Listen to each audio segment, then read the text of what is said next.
Spaz. Quack.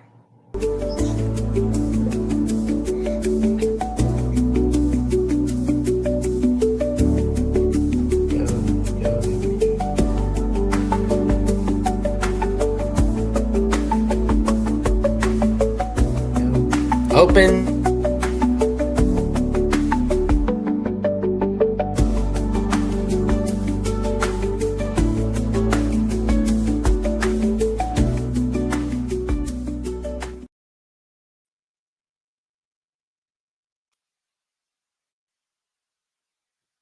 Good evening, everyone, and welcome to the 43rd edition of the Alabama Crimson Tide Live College Show, where we all take your calls, all right here on Alabama with the Voice of College Football, from yours truly, Jackson Johnson, and my partner in crime, Jeffrey, at Only Talk Sports. We're sorry for the late start. Internet's lagging around on us.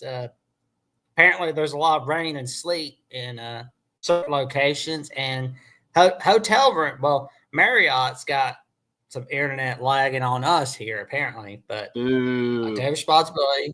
No worries. So it's like, that's my fault for not telling everybody. No worries. But I'll tell you this, we've got the links all set, ready to rock and roll, taking your calls all right here on Alabama with the Voice of College Football. And let me tell you something, folks, you're going to be in for a wild ride. How you doing tonight, good buddy? Doing good, Jackson. It's basically the eve of August, right? The month that football returns. You've even got preseason NFL already on tonight. So it's right back here, man. We are almost full swing back into the football season. They're already talking about almost fall camp stories for college football. I mean, it's in the air, man. You can smell it in the air, just like the fall leaves during autumn. You know, it is almost college football season returning. I'm excited about it.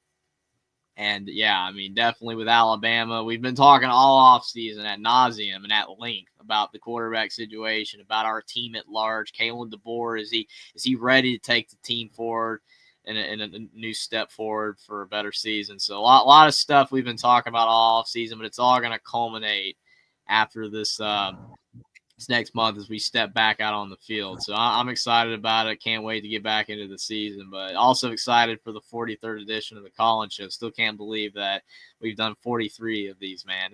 We're almost at a year.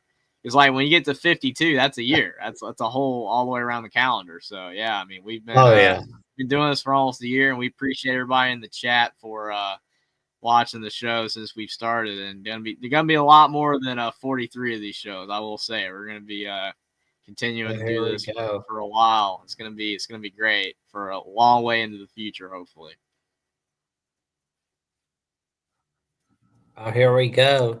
Well, we got the YouTube membership tiers ready and raring to go.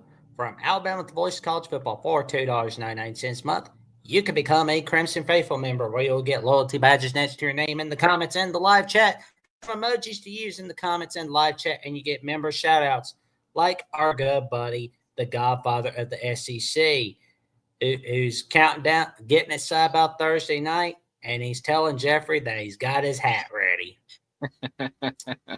That's what happens when you become a YouTube member for Alabama with the Voice of College Football. You always get a member shout out. That we can guarantee.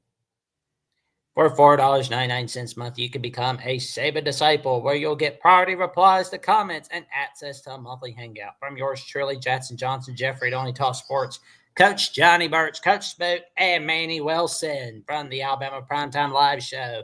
And for $9.99 a month, you can become a Bear Bryant legend, where you can connect on social media with each of us and give out content requests of any kind. Neither rain nor sleet nor snow nor the god-awful internet will put a stop to us from fulfilling your content requests, all right here on Alabama at the Voice of College Football. And ladies and gentlemen, we are going to start it off with the godfather of the SEC. And after we get to the godfather of the SEC, we're going to go with Bishop Spitting Fire for the second call. How you doing tonight, good buddy? Love the hat, man. Told you. When I tell you something, I tell you a rooster dips snow, look up under his wing. There you go. What y'all cats doing tonight? Y'all doing good? Y'all good tonight? Doing great. Appreciate it. Oh, Good, we're good. good, man. Just I making can, sure, I just can, making I can. sure we're having some good, clean living in the summer. Stay away from that storm. Well, when it's 86 degrees at 9 o'clock in Chicago, Illinois, You know what's cooking in Alabama. Oh, it's hot. I mean, North Carolina, where I'm at, it's smoking hot. The humidity has been crazy. I mean, it's I love the summer, but I kind of miss when the summer was like a little more bearable. But still having a great time, still having fun. But yeah, like you gotta put tons of sunscreen on. Yes, it's hot. It's been 100 degrees here for I guess several days here, but it's backed off some now. It's crazy. It sort of turns. I know Alabama's crazy weather. I mean, you get all 3 or 4 seasons in 5 minutes here. I don't know. But ah, well, we got the first practice in. What is this? Is this second practice day? Yep. Second practice. Second practice. I listened to Coach Oh, DeBoer man. yesterday. He didn't say a whole lot, but he talked for 15 minutes anyways. Yeah, usually the first few Well, practices, the I coaches are not very happy. They're usually because like you're rusty, you're not usually doing all that great until like toward the beginning of like the season, like the end of fall camp. So I'm sure there was a lot of yelling and frustration from DeBoer. oh, Probably. Oh yeah, a lot of frustration. I don't know. I don't. He's this kind of guy. Don't seem like when you get him upset, you probably don't want him upset. But Saban was like, he's one of those guys. He's going out there. He's ready to go at it anytime. You want to throw down? Let's go. We'll we'll see who can out cuss the other one. he was. People sort of don't like that way of coaching, but sometimes you got to bend the rules to get through to some of these people. I mean, as like I said last week, Jackson, he likes to think a lot about the past, and I remember it very well. In 1980, Alabama had a 28 game winning streak. Hmm. We went down to Mississippi State. Coach Emory Ballard there, he invented the wishbone offense. Emory did. I mean, that was his baby. And he told the press, he said, I invented it. I can damn well defend it. And we left that day losing 6-3. I mean, and who would ever thunk that Mississippi State would have broken Alabama's 28 game winning streak? But, a lot of people had forgotten Coach Millard invented the wishbone offense. Uh, I mean, I guess I'm too old, but I guess there's a few people that still remember he invented that. But, Hmm. if you look at some of the well, and I RPO, think go ahead, Jackson, go ahead. Well, and I think about how like Bear Bryant went to the Mississippi State locker room, where it was like a reminder of like the '50s, where Kentucky went against Oklahoma in the Orange Bowl. They upset the Oklahoma Sooners, and Bud Wilkinson showed up to the Kentucky locker room after the game. Like I remember something like that happening. Oh, yeah, I don't. That was probably one of the biggest, even through Mike's era down at Mississippi State. I think that was probably the biggest win Mississippi State ever had. I mean, people say, well, Lord, that's been 50 years ago. Well, Humongous. might have been 50 years ago, but I mean, when you beat it, Alabama had a good team that year too. They wasn't just shabby; they were good. But I tried. What I'm trying to tell this story is try to tie it to some of Coach Saban's losses. Some people that really got on him. Losing, got blown out by Clemson one year in the championship game, gets beat on a play by LSU and Tennessee. I mean, Tennessee, you can say they dominated us, but I mean, it was anybody's ball game to win. Bryce, I mean, he stood in there and took some punishment.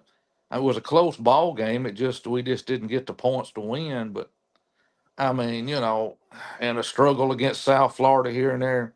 You're not going to go out anymore and beat every team you play 50 to nothing. It's not happening anymore.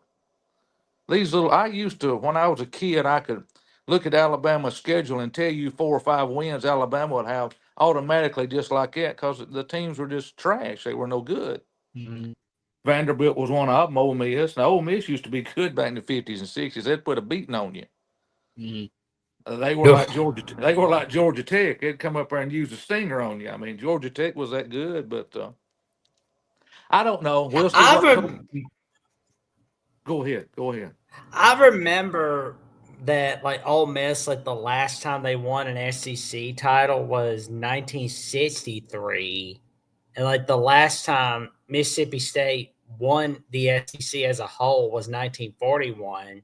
And you know when I had on Ruby Dreyer Finley from College Game Day on a Jacksonian episode a few months back, I compared Mississippi State to like the Detroit Lions at the SC. Not so much because they're not like the Lions or anything, but it's just like they have like a lot of bad luck.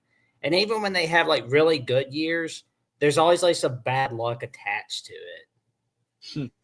Yeah, I mean, Mississippi State, Ole Miss, Vanderbilt, but one first time in 40 years. They ought to celebrate. Oh yeah. Why wouldn't you celebrate? I tore down both goalposts and threw them in the Tennessee River. I mean, 40 years is a long time. It's probably be 40 more years before they ever beat Alabama again too. But I mean, I don't know. They've got to. Coach DeBoer's he's a different animal. He's got a lot of talent on that team. Like I said, I think he'll be contending. I think he'll be reaching for the belt. I don't know if he pulls the belt down or not this year, but I think he'll be there this year. I didn't say he would be there last year. I mean, he's got one of the best. Well, him and only one more coach at Alabama's got the best first year winning percentage of any coaches in Alabama history. 9-4. So I mean, it didn't look good, but I mean, 9-4 is 9-4. It's better than being 6-6, 7-7, 8-8, or 0-15. Or you never win anything, But I don't really think he took it that much to heart by looking at him. I don't know what y'all think. I think he sort of came out.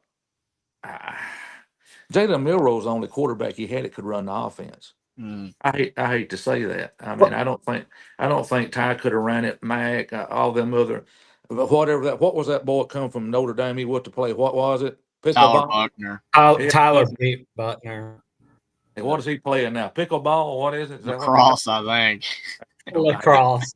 I was trying to pull a He's funny. probably like Uncle Rico, whereas like if they had put me in for Alabama Ole Miss, we'd have won national championship.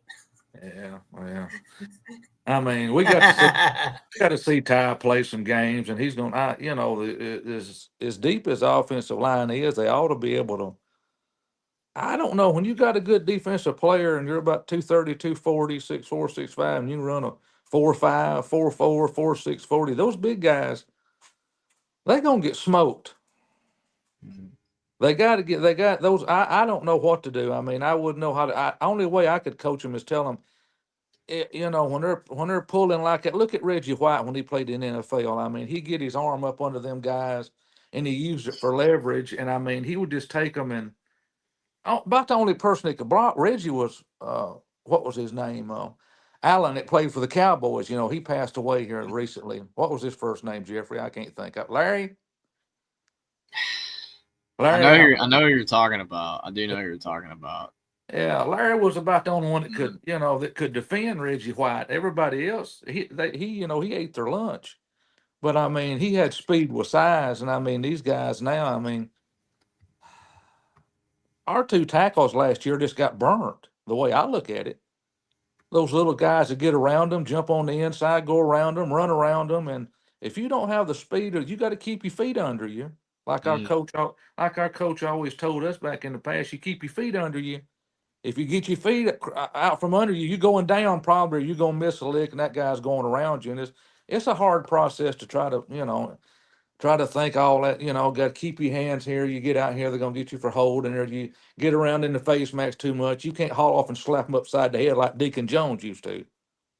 That's the Mhm. first thing he done when he came off the line. Is slapped the offensive tackle upside the head with his right hand, knock him off balance, and that was John Hanna. Deacon Jones said John Hanna was the meanest, toughest tackle he ever played in the NFL. He said he had to prepare to go up against John Hanna because he kept his helmet in your chest, he kept his feet under him, And if you didn't get him off balance or something, he was taking you down. Mm. And, John, a lot of people don't remember Hannah, but I mean, he was great at Alabama. And I mean, Hannah played in the 80s. Of course, y'all wasn't born. I mean, they would have. And Joe Klecko talked about him too. The New York Sack Exchange, Mark Gastineau, Klecko, and Marty Lyons. Hannah was an animal. He was a good guy. They'd say off the field, he'd give you shirt off his back. But when he got on the field, he had another key. He turned something on that somebody else didn't have. And he done a job. He said he was paid to do a job, and that's drive you in the ground. So, Absolutely. I mean, they played so hard back then. I mean, it was just like you still see players play hard today, but I don't know if it's as consistent, and rules being different as well. It's just kind of prevents you from being the way that those players were. And when you mentioned the coaches too, like how back then you had like to get basically the belt out. As Jackson would say, like they coaches would go after the players. I think the thing is back then, most coaches were like that, even if you didn't win.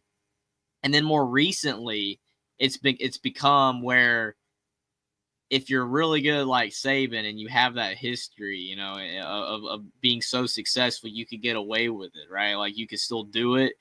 And then now that most of those type of guys are gone, we're running out of coaches like that left. Now no one really can do it. No matter how good of a coach you are, how great of a winner you are. Like Kirby Smart, he wins and he's got a great track record, but like how much does he really have like of a say in that department when it comes to his team? I don't think it's that much because, you see the issues that Georgia's had the past few years, and I don't know if it's getting resolved or not, but it's just it's different now. Like DeBoer, people are like, oh, well, DeBoer didn't coach like Saban. Well, he can't. He literally can't coach like Saban did. It's not feasible. It's unfortunate that that's the way it is. I mean, I think coaching the way that those older coaches did was the best way, but it just isn't going to happen anymore. And I think that makes teams less consistent these days. And I also think the other thing is that players are just in general more inconsistent with staying focused, social media, to let things affect them, all that kind of stuff. That's why you don't really see perfect teams anymore. That's why you don't see a lot of, just even if you win, like even when teams win, you see like Ohio State one week win by 40, next week they win by 3 against Nebraska or whatever, or as Alabama's losing to Vandy but beats Georgia. Teams aren't consistent anymore. It's just the focus isn't there. Coaches can't be the way they used to be. So I don't think you're going to be seeing as many like super dominant teams that just blow out everybody they face like you used to. No, it's a different animal now. Those guys they were animals. That's the way they played, and they didn't have a rule. They got a rule for everything now. I mean, it's just like the guy said about Mahomes. I mean, if you touch him the wrong way, you're getting a flag. I mean, how do you tackle him? How do you defend him if you can't unload on him and show him? Look here now, son. I know you're a great football player, but you come around in my part of the woods, I'm gonna knock your block off. That's like Bo Jackson said when he was young playing for the Raiders. I can't remember the guy that hit him. It's been so long ago, but Bo told it was on my Facebook page. I think I forgot who that guy was in the NFL. He KO'd Bo. He hit him, and very few people ever done it. He said, "Yeah, I got God." He said that guy had muscles in his breath. I think the thing that's funny to me about that is when you look at like NBA, people say, oh, well, Michael Jordan, Larry Bird, those type of guys, Bill Russell, that era, Magic Johnson, you go on and on. Those guys were better than like LeBron, Giannis, Jokic, the players now. And their argument is that, well, the game is softer now. It's more threes. It's not as much defense as it was back then. So those guys, that they deserve more credit. They're better players, or they had to work through more than the guys today. People always use that argument in the NBA, but you don't hear that as much in the NFL. Like people say Tom Brady, Patrick Mahomes, those type guys are the best of all time, but people don't look at those quarterbacks from the 80s, 70s, or the defensive players of back then when it was a totally different game. So people don't use that argument as much for football as they do for basketball for some reason. I don't know. Yeah, I remember watching those guys. Wilt. I mean, I can tell you this much: Kareem was great, but if you went 1-on-1 with Wilt, I mean, And Kareem, what on one Wilt was too strong for Kareem. I think. Oh yeah. I think he was just too strong. And I'll end on this. I know you got other callers. I mean, I watched them, the videos of it. Dr. J goes into Rooker Park and tears it all to pieces.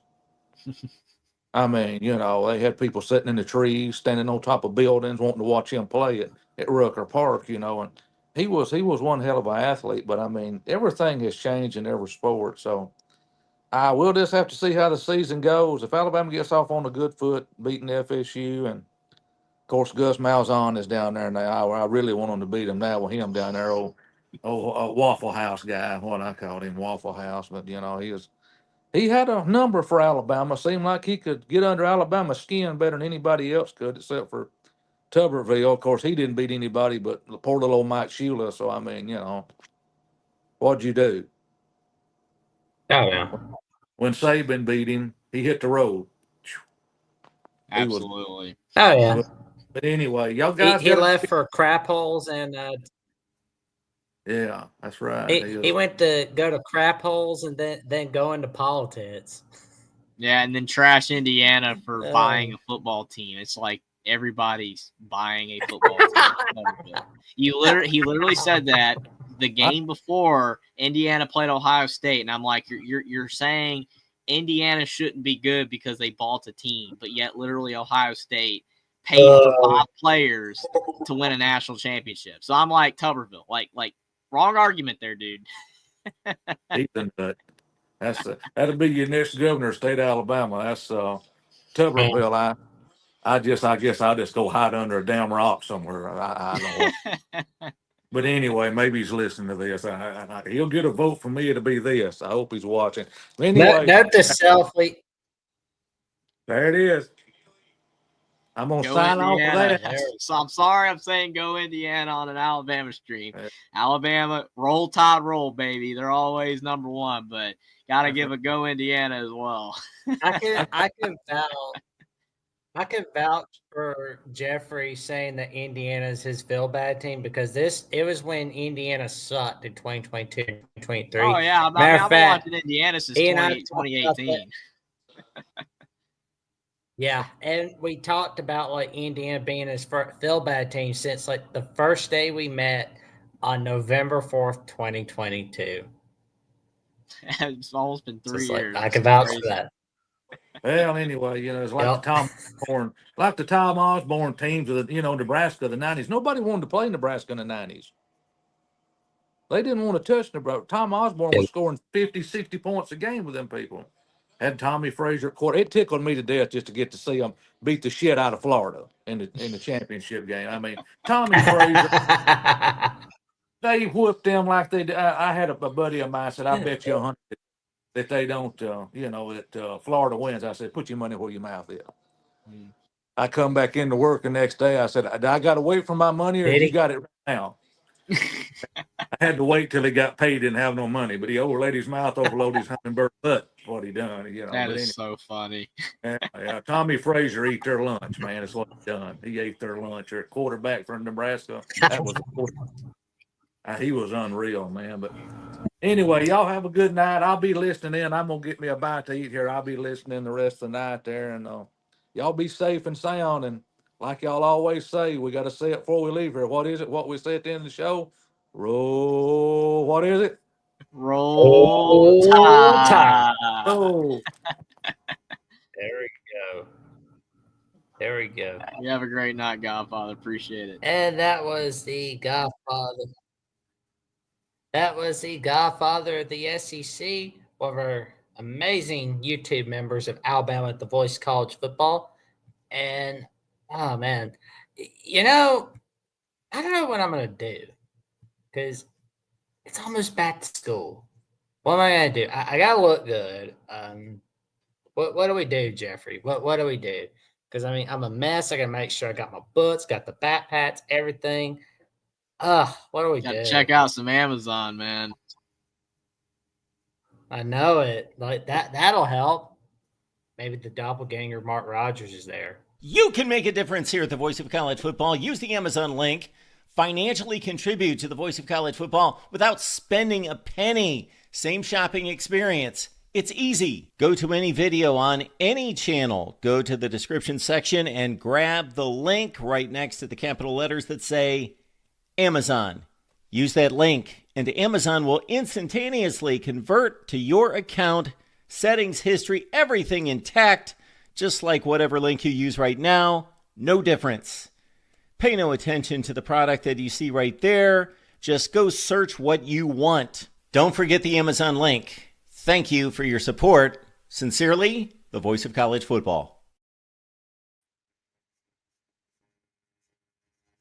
Well, you can shop on Amazon using the link to support the voice of college football. You don't need to buy the product. It doesn't cost you a penny. You get the same shopping experience, but the link down below doesn't cost you a penny. Well, the call-in link's in the chat. You want to come on in and give us your take on the latest news and notes on the Alabama Crimson Tide? The link is on there, man. Oh, man. Like, can you believe that today is the last day of the last month without college football? Not really. I mean, it's crazy, man. It is. The summer's flown by so far.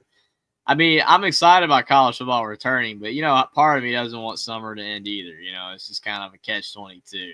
I think when you're young, when you're a kid, well, I mean, we're still young, but you know what I'm saying. When you're really young and you're a kid, you want like sports to return, and you don't want your summer to end, obviously, because of school, but you want college football to return.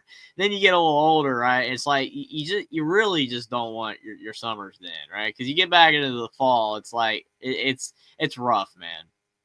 It's rough. I do love the work though, staying busy, everything. But man, it's just nice sometimes to have less going on. Summer kind of gives you that. But yeah, I mean, ultimately though, I cannot wait. I'm gonna be thrilled when college football kicks off week 0, and we're like 3 weeks away at this point. So I can't wait. It's just right around the corner. I mean, everybody's hyped up. I mean, I know it's back when like I'm having conversations with people every day now, like about college football. People are getting excited. They're getting back into the swing of things. Like I said, NFL too, because you've got the preseason kicking off tonight. I think the Lions were playing in the Hall of Fame game or whatever. Oh, yeah. Yeah, TJ and Johnny moved the Michigan Call-In show a day up. Yeah, I was figuring that's why they did that, honestly. Yeah, because that was wow, that was a pretty wild show. But for anybody who wants to call in, the link is in the chat. Do not be afraid to call in. Give your take. We want to hear what you have to say, and we're happy to hear it. Good, bad, and ugly. Doesn't look like the Lions are doing all that good. Thank you for the update, Godfather. Yeah. Hey. I mean, it ultimately does not matter. It is a preseason game, but oof. Wolf. 34-7, my God. Rough, man. I know it. Like Harbaugh and Campbell going against one another. That's always pretty cool. Yep, I do. Jackson I knows do. exactly why. I'm kind of slightly informed on that. I won't spoil too much, but it was like I said. There's two people that I think of when you hear the word mother effer. Samuel Jackson and John Diamo, but like that was just like that was like holy crap. That was a wild debate. But I will say we're happy to have some debates and discussions and analysis all right here at the Voice of College Football. All right there. We got Darrell MVP. Yeah, appreciate. He says he likes the new logo. I noticed that. I noticed the logo change right there. Yeah, very very nice. We were off air, and it was gonna be like August 1st, but I think like August 1st has arrived for some places.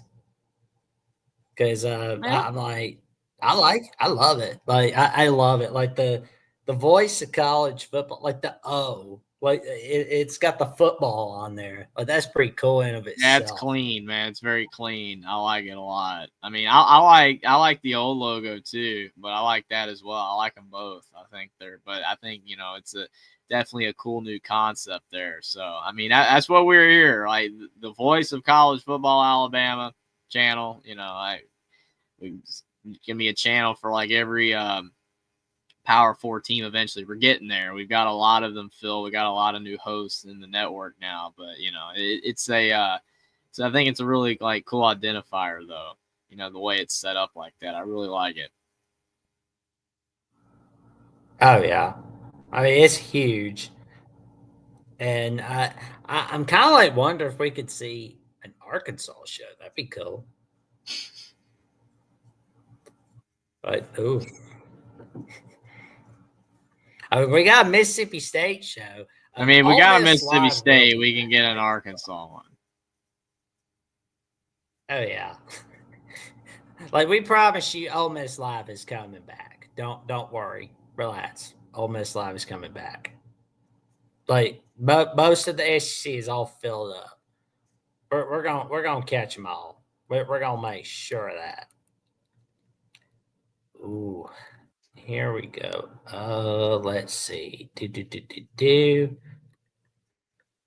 Man, this internet's been slow tonight. It's all good. Succotash. We're sorry about that, Burks, ladies and I'm gentlemen. not shocked that this is the Hotel case. internet. Oh I'm man, not, the I'm hotel not internet. shocked. Hotel internet is.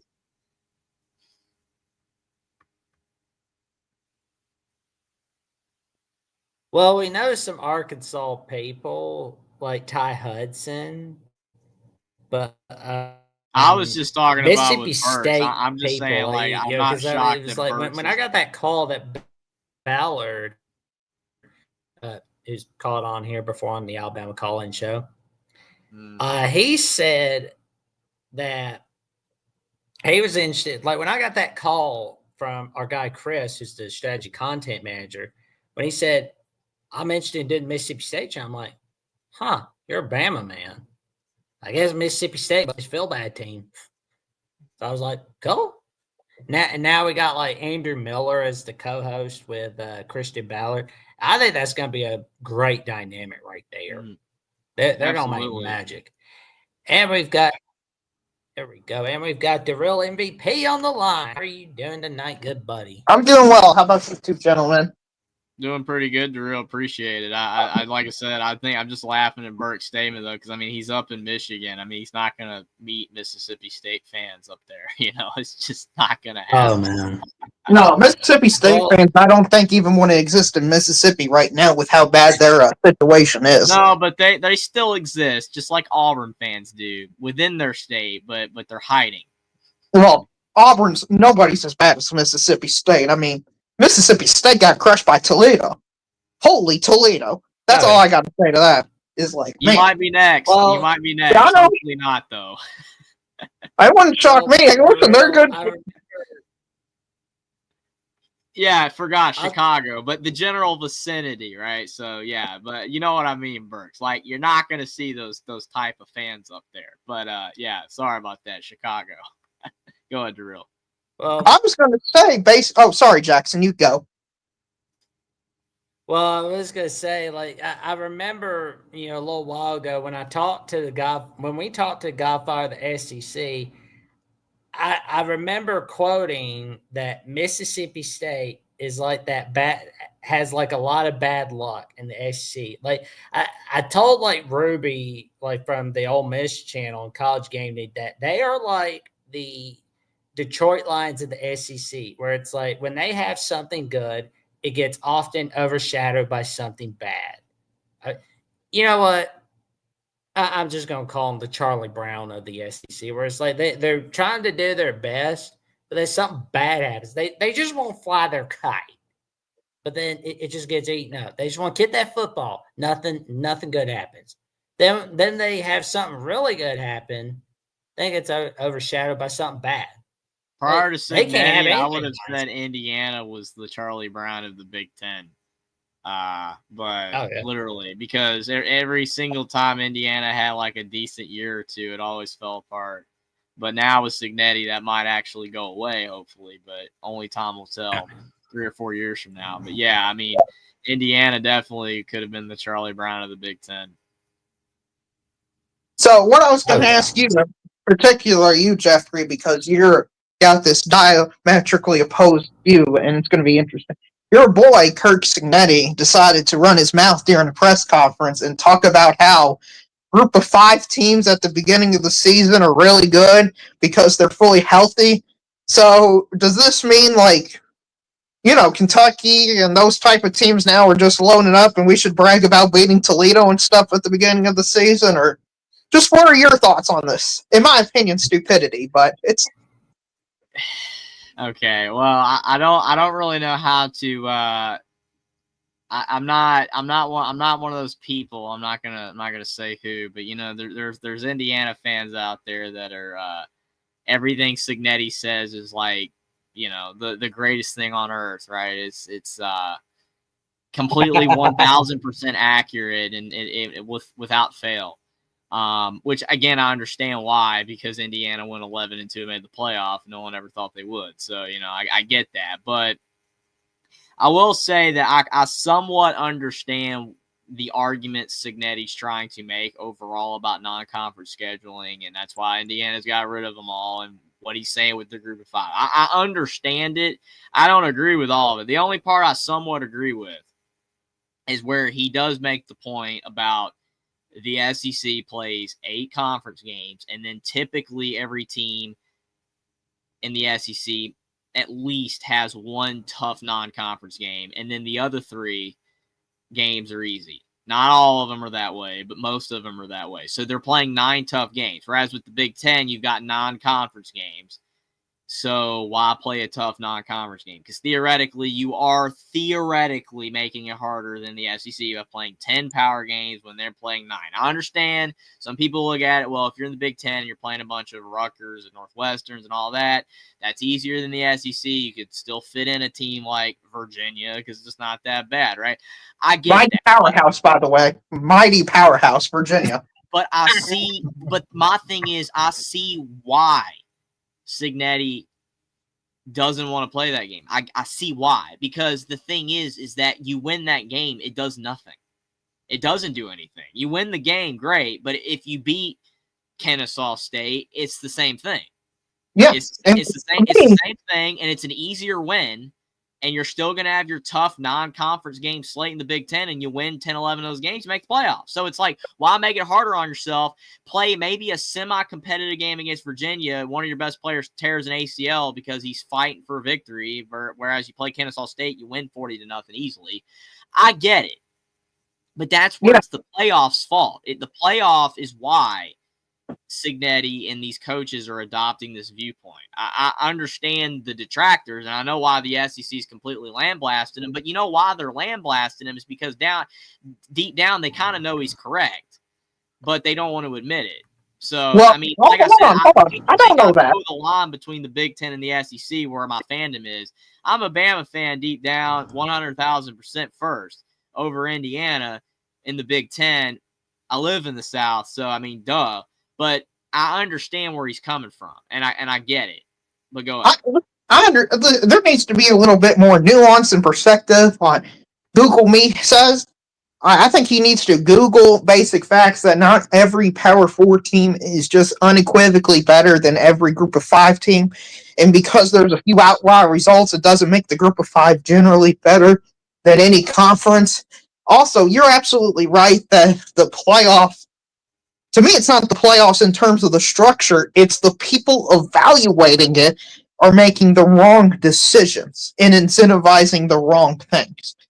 Greg Sankey, the greatest, most powerful person in the sport right now, said you can play 1 and 130 and averages out to 65, or you can play 65 and 66 and averages out to 65 and a half. That's basically Indiana's approach, is why would I play 65, 66? I can play 1 and 130. And understand that. To me, I just wish Kirk Cignetti was more honest about it. Instead of thumping out his chest and saying, we're doing what the SEC does, man. It says, no, we're gaining the system. We're trying to outsmart everybody. I think there's the dishonesty of it is what got people upset.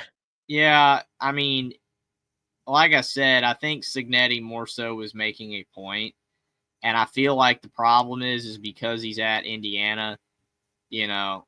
Hey, we knew Caden would be back before the season. Nice to see you back, Caden. But I will say though, again, I think it's because he's the head coach of Indiana that's why he's getting so much flack, and I understand that is for some people probably like a dumb cop out answer, but that's my opinion. I feel like if he was the head coach of Auburn and he was saying the exact same things, I feel like it would be okay. But it's because it's Indiana. People do not respect Indiana, and people do not respect him because Right. the way people look at it is that Indiana was a nice story that once Correct. Indiana became a threat, making the playoffs, which again, they expanded it, so that's why they made it.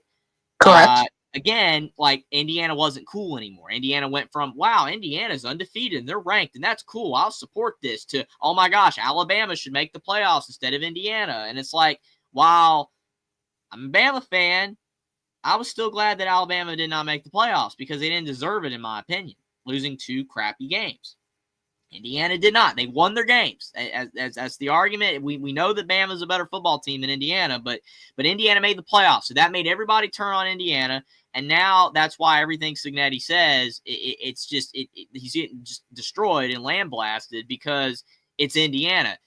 If Indiana goes 6-6 this year, 7-5, Cignetti is toast. I mean, people. Oh, we're gonna make fun of him. I'm gonna make fun of him. I know you I'll be will. honest. I know everybody will. And honestly, I hope that he does well because of the fact that if not, then it's going to be bad. I mean, it was already bad with, oh my gosh, he decided to punt down 20 against Notre Dame. And it's like, it's ridiculous, dude. I mean, if you're the Auburn coach or you're the A&M coach and you're down 20 against a team like that, you're probably going to punt and nobody's going to even say anything. But it's because of Cignetti, and it's like, oh my god, he said, Google me, I win. And it's like, oh my god, he's a piece of crap because he's supposed to win every game and he's supposed to do everything right and he's supposed to blah, blah, blah. And that's why Definitely, this is where I think your bias is as a fan is coming in more than your rational perspective. It's not because of that. It's because he talks.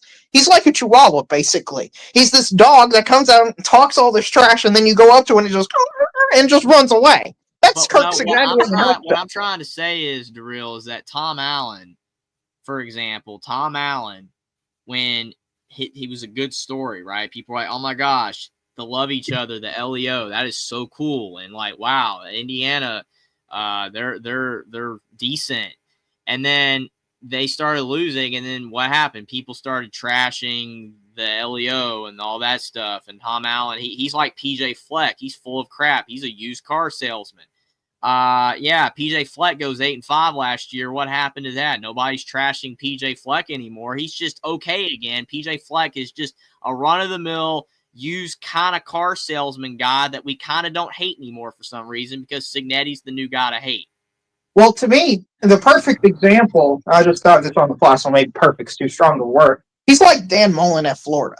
Every season, he'll say like 2 or 3 things that's going to be like, why did you say the stupid thing that's going to make everybody hate you? But as long as he's winning, he's allowed to say those things. But as soon as it goes down, he'll keep talking his mouth and saying those things, in my opinion, and everybody, all the people that gave him the benefit of the doubt because he wins, will not be there. In my opinion, you're right. Statements should be based on just the statements, not the winning and losing. But he does say a lot of stupid things, and that's his own fault. He's got to know, as the CEO of his organization, to not say all this stuff and try to bait people. That's what he's doing. Even you have to admit, Jeff. He's goading people into talking about him, and it's worked. But that is what he's doing. It is smart. That's kind of problematic of people to talk about him. Then, I mean, if he's saying stupid stuff, I'm using your words, which I don't even completely disagree with you. I kind of disagree somewhat, but you know, if how about provocative? He's saying provocative things to get people upset. If he's saying stupid stuff, and people don't say anything, then there you go. The problem is that we live in a society where when people talk, people open their mouths, other people respond to it every single time. So I could say something completely out of context just in a random conversation that somebody would just completely mean to death if they wanted to. This random person, no one even knows who the heck I am, but then they just start memeing it to death. And suddenly overnight, I'm just this random guy that happened to say one thing that gets mean to death. Well, that's the problem with our society. It's like Kurt Signetti said, "I win, Google me" or whatever a year ago, and that's never going to go away. You know what I'm saying? He literally has won wherever he's been. He is a winner. He wins 80% of his games as a head coach up to this point.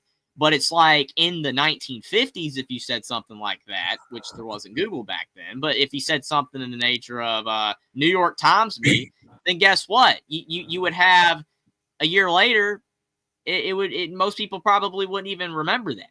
You know what I'm saying? So it's like we live in this society where now everything is just documented.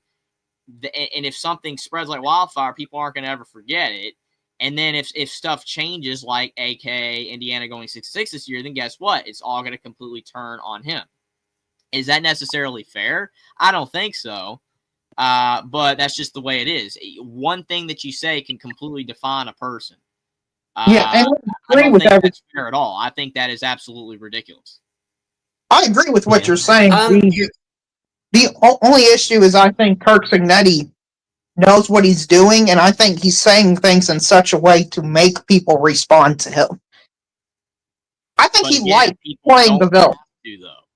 I mean, they don't have to respond, but they're choosing to respond. Yeah, but he knows that they're going to respond. That's why he says what he says in a certain way. Okay. I mean, I understand that, but again, it's not that big a deal to me. I mean, to me, honestly, he can say whatever he wants. It doesn't really affect my opinion of him as long as he's not saying stuff that he shouldn't say. Like, you know what I mean? If it's something like that, I really don't care what he says. I mean, he can say what he wants. He has the right to say whatever he wants. Just don't have to respond. If they choose to respond, that's on them. I don't really care. I just don't understand why people get so worked up over statements. I mean, 95% of what he has said is absolutely true. It's like 5% of what he has said you can debate the complete honesty of it. Yeah. And I understand that, especially that one thing you mentioned, Drew. I get that. But it's like everything else he said has been completely right. It's just people don't like it still. Again, that's their problem. That's their opinion. I mean, they don't have to listen to the guy. I mean, prior to 2024 and prior to 2020, nobody ever talked about Indiana football before. So people could just go back to that. Signetti can just talk, and people could just ignore it, and people could just continue to root for their team and it not be an issue, right? I mean, it doesn't have to be one. But obviously that's not going to be the case. Oh, absolutely. It's not going to be the case because people need things to talk about, and you got somebody over here that's providing good content. Because the information age has changed it, and yeah, exactly. I mean, it's a genius strategy. It's a very viable strategy. I'm not questioning the effectiveness of this at all. But Jackson, what were you going to say? Well, I was gonna say anything else you got, because we've got a lot of callers on the line. We've got Will and D up next. We're gonna have Bert's, and we're gonna have the Diesel Freak for last. Well, we've got the calling. I'll just say this real quick. I can't wait for the college football season. Now, my prediction I'll make is in just an early July/August prediction, wherever you're all at located right now, is a 9-3 team will make the playoffs. That's my prediction. And I hope that prediction is inaccurate, but you probably will be correct. But I hope you hope that you're not, because I don't think that should ever happen in a 12-team playoff. I don't, but well, you're probably right, though. You're probably right.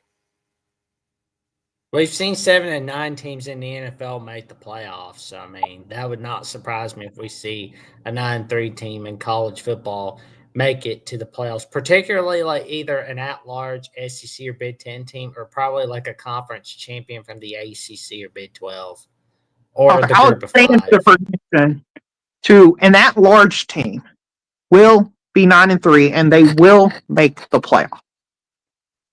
Ooh. Yeah, I mean, like I said, you're probably right, but I hope it doesn't happen because I don't think it should happen. Yeah, I mean, unless you're literally at the point where the 11th team, all of the ones that are viable for it are 9-3. You know, if that is the case, then it's fine. But if you've got other 11-1, 10-2 teams out there, I would not put a 9-3 team in. I mean, it would have to be an incredible circumstance where it's like, okay, their 3 losses are like the best team, the 3 of the 5 best teams in the country by 1 score. Then it's like, okay, that's why I did not make the case for Alabama or Ole Miss or South Carolina to make the playoffs. And honestly, out of those 3, I was kind of pushing the most for South Carolina because their resume wasn't the worst, and they did get screwed out of that LSU game. Alabama lost to 2 really bad football teams last year, Vandy and Oklahoma. And that's why I'm like, they shouldn't have got in. And then we know Ole Miss lost to Kentucky. So it's like, to me, even though those teams were definitely better than Indiana and SMU, I didn't agree with them being in the playoffs. So unless every single team that is vying for that 11 seed is 9-3, I hope that does not happen. But you're probably right that it will. I think we'll get tea leaves like during that Florida State when they went 13-0 left out. I think we'll get some tea leaves from the committee saying like, man, strength of record is an important metric that we use to determine playoff spots. Something like that will be said that just kind of gives some breadcrumbs that, man, 9-3 Michigan team or a 9-3 Ole Miss team will make the playoffs. That's just my opinion. I could be wrong, but great show. Can't wait for the rest of it. Appreciate it, Darrell. Definitely hope you have a great night. Before we do get to our next call, though, just to make that point off what he just said about strength of record, if that's the case, then that's going to completely, I guess, theoretically debunk Cignetti's strategy of getting rid of viable non-conference opponents like Virginia. Because your strength of record is just going to go in the floor, and now you're not going to make the playoffs if you go 11-1. I mean, anyway, I don't think any of these teams should be making the playoffs. I mean, as much as I'm an Indiana fan, I still said that Indiana should not have made the playoffs last year because I was not in favor of an expansion. I wanted a 14 playoff to stay 14 playoff. I did not even want an expansion to 8, but we got that because money. So if it gets expanded even more to 16, then you're going to have 9-3, and then they're going to try to make a case for 8-4, and then Money talk. So. Money talks, BS walks. But we've got a good buddy of ours next in line. We've got Will and D. Hey, Will. And we're What's up, limiting these guys? calls to 8 minutes, 30 seconds. How you doing tonight, man? I'm not happy because Terry McLaurin he's saying he wants to trade. Like, I think they'll get it figured out, but I'm stressed. I saw that. Yeah, that will be a tough loss for the Commanders if he doesn't stay. Hopefully he does. Mm-hmm. But what do you guys has Alabama started training camp yet? We did. Yes, we did. I think we're on our second. We've done our second practice, Jackson. Is that right? Yeah. What have you guys been hearing? Correct. What have you guys been hearing about in Tuscaloosa? What's been going on over there? Anything? We're still trying to figure out our QB. Oh, okay. Yeah, I mean, I still think it's Ty Simpson. I mean, I don't think that's changed, but yeah, people are kind of gassing that up a bit still. So. Mm-hmm. Yeah, I mean, it looks like CJ's definitely the guy for ND, but we'll see. Ty will probably be the guy, but I just wonder if he's going to make it the whole season. I mean, that's more. I think the question is, will Ty Simpson make it the whole season? Will he get benched for Russell at some point? I mean, again, when it comes to Ty Simpson, I just want to see the guy play. When we play Florida State, we need to see him. And just, is he good or not? I mean, you can only really tell so much by spring practice, spring game, fall camp. You need to see him on the field, and if he's struggling, then there's a very high likelihood that Keelan Russell will replace him at some point. Kind of like we saw with, like a Cade McNamara, situation at Michigan. with JJ McCarthy. So, it could happen. I have no idea if it will happen. I just know everybody's been high on Ty Simpson, but now the fall camp's here, people are claiming it's still a battle. So I don't know. But yeah, CJ Carr for Notre Dame. I mean, he's very talented. I always worry when a young guy like that is starting. Like same thing with if it was Keelan Russell, but sometimes you're so talented it doesn't matter. But that'll be interesting to see for Notre Dame. I mean, they said the defense was dominating, like they got a bunch of interceptions. Although the secondary is good, it's a little concerning. But just hopefully it stops as camp goes along. But was the defense definitely winning for Bama, or was it close? I would say. Yeah. I mean, our defense is probably going to be way better than our offense. Anyway, I think I think they have showcased more. So, yeah, you got Caden still taunting you, Will, over the $500. We'll see, Caden. Hey, man. Yeah, I'm putting my money where my mouth is. So I still cannot believe he made that. Burks, he was like practicing throwing while the rest of the team was was finishing up their stretches. Like he was throwing like way before. So I think he's definitely the guy. That's a good sign. And I mean, they're saying like he can make all the throws and that he's a really good leader and can run enough. He's not going to run as much as Riley. I haven't lost it yet. You haven't lost anything yet, man. Like you absolutely could win. Well, what was the other side of the bet? I couldn't remember. Like if you win, what did Caden have to do? Caden has to show his face on a stream though. Yeah. Mm-hmm. Yeah, I just crack up because people were saying Caden was gonna be like gone for months, dude. And I'm like, he'll be back. Yeah, he'll be back. Didn't even make it to the season, man. Like couldn't get enough. Couldn't stay away. But we love Caden. He's funny, man. Oh, Caden's great, man. He's hilarious. Just teasing. It makes me laugh. I love him, man. He's funny. Yeah. Hey, Will, are you able to do the show tomorrow? Possibly. Tomorrow should work. Okay. I don't know what time you like to do, but I want to fulfill my obligation. Like, hey, like I'm going live this week. It's been a long week, but I am going live this week. Whether me and you were able to do it or just me by myself, but if we're able to do the Big 12 tomorrow, that'd be fantastic. That would be fantastic. Mm-hmm. We just got to bring back the OG intro of Only Talk Sports. That will happen. That will happen. I'm working on that. It's just kind of hard to shoehorn that in when I'm just like clipping stuff, like clipping our streams. Like if I get like back to making a full video myself, right? Like then the intro will come back. Still got it in my head, man. I'll never forget it. But it will come. There we go. There we go. It could be over like under. Well, I guarantee you I will. I will fulfill the request. I appreciate reaching the super chat goal last week. I will go live this week. I said I would. Mm-hmm. I was gonna go live early this week just by myself, but I've been too busy. But I will be able to do it tomorrow. But hopefully with Will, that'd be great. So we'll try to do that. That would be awesome. So the Big 12.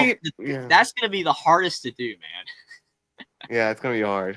I don't even know who. What kind of crap are we posting on Twitter exactly, Caden? Like that's dude. The last thing I've posted, Caden, is literally retweeting our show right now. Like the show that we are doing right now is the last post I've done. So I'm sorry that's garbage, but that's the last one. Then like before that, I said something about.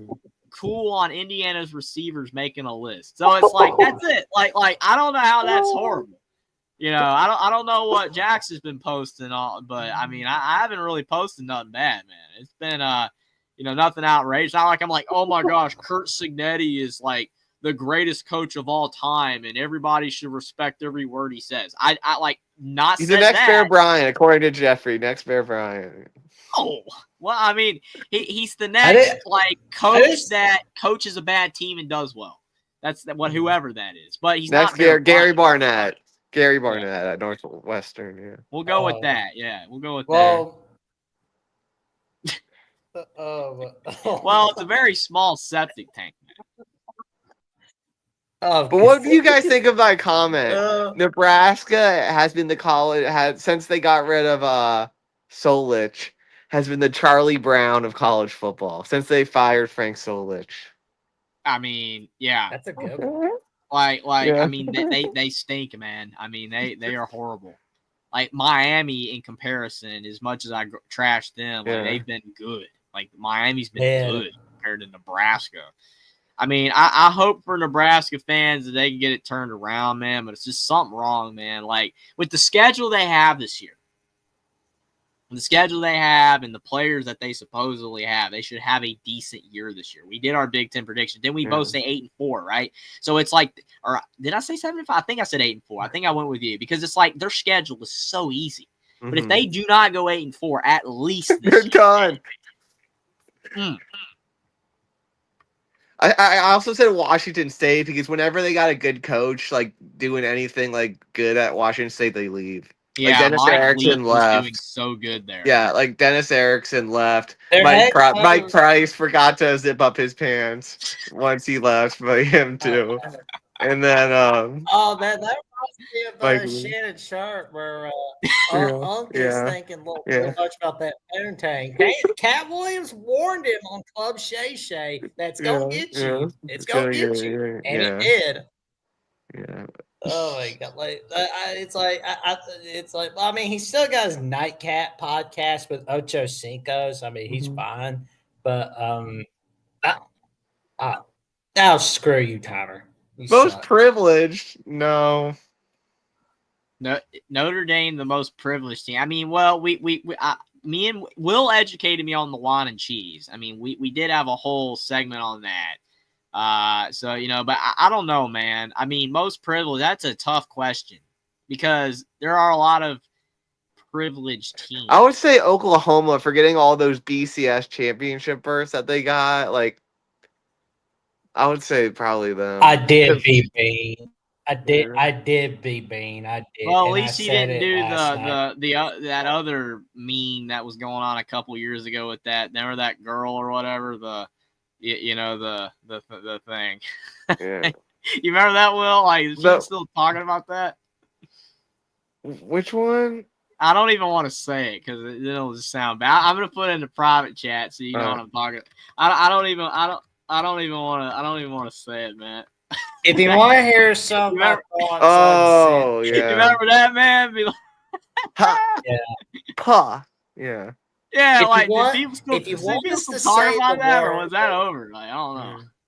Well, so she Okay. ran a crypto wanna know what the scam, word and she kind is, of got canceled after that. Yeah, Well, she the ran crypto thing was dumb, man. I'd be Yeah. like, why? I mean, She could be Burke. Oh, She yeah, could she, be. Oh, I had a math yeah, she teacher did that on was a that crack crypto baby. That was an experience, man. And then like she was passing, like a lot of kids failed in our class, so she's passing out SOL scores. And she's like, "Will, you passed? I didn't think you would." She said that like out loud when she was giving out the SOL results. You're right, Bert. You're right, Bert. Because I'll tell you, her friend, okay. I mean, that's a bold statement, Burks, but I mean, sure. Like, I guess. well, yeah, you're right. Hot Terry Girl is not all that bad. Hey, you shit. said it on me. I Her didn't want friend to is say it, fire. man. I didn't want to even say that thing, man. Oh yeah, yeah. I mean, her friend is hotter, so. Most people are. Okay. Oh yeah. Oh, we went off the rails real fast. Yeah. So we got Birch joining us on the line. How you doing tonight, good buddy? Hey, what's up, guys? Will and D, Jackson Jeffrey, what's up? Oh, we're doing all right. I think no football is driving us crazy. I mean, there was the preseason, but we saw how like Trey Lance actually looked good. So we're like, okay, this isn't real football. Trey Lance isn't that good. Yeah, it's not real. Like it was fake. It was AI football. Hey, B, you gotta answer this question. I mean, you gotta answer this question, man.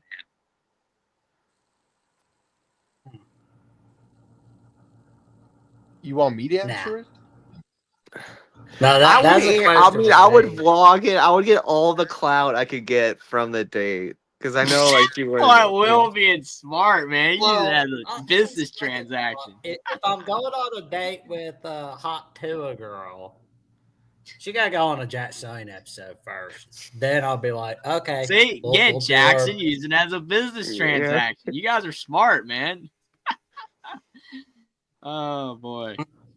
I mean, dude, I mean, if I could find some way to make it a profitable business transaction, sure, I guess, dude. But no. Otherwise, no way. No way. Oh man, we went off the rails real fast tonight, ladies and gentlemen. Yeah, we're not even that bad. We're still in PG land. We're fine. We're fine. Jeez Louise, Caden. Dude, Caden, I mean, it's In the like private chat is he's back and he's here to stay for another couple weeks before he disappears again. But oh, you know, man. then he'll be back with he's always coming back for more. Yeah, I Oh, mean, man. I mean, I'm If kind you of want glad me he to left say that one for that the on private air, chat.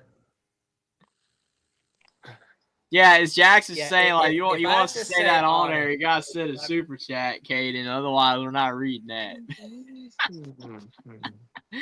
oh yeah, All right. Should I keep like should I leave to keep the wheels rolling here? Boys, I feel like I should. But Nah, I mean, if you want to, yeah. well, you can. Yeah, But I gotta get love to when you Alright. come bed. on, man. It's always a great We'll time. see you Yeah. next. Hopefully, see you tomorrow, Will. All right, for sure. See you, boys. You have a great night.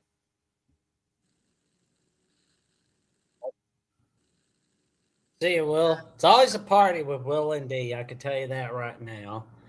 Oh man, but well, what were we talking about? Oh, my God. Burks is here. Yeah, but what are we talking about with Burks? Like, what do we miss? Nothing I don't much. think Burks got to anything. We were just kind of like rambling about random stuff. No football can do that to you, to a lot of people. Also, hot summers and bad internet. Especially if they're on hot Tua.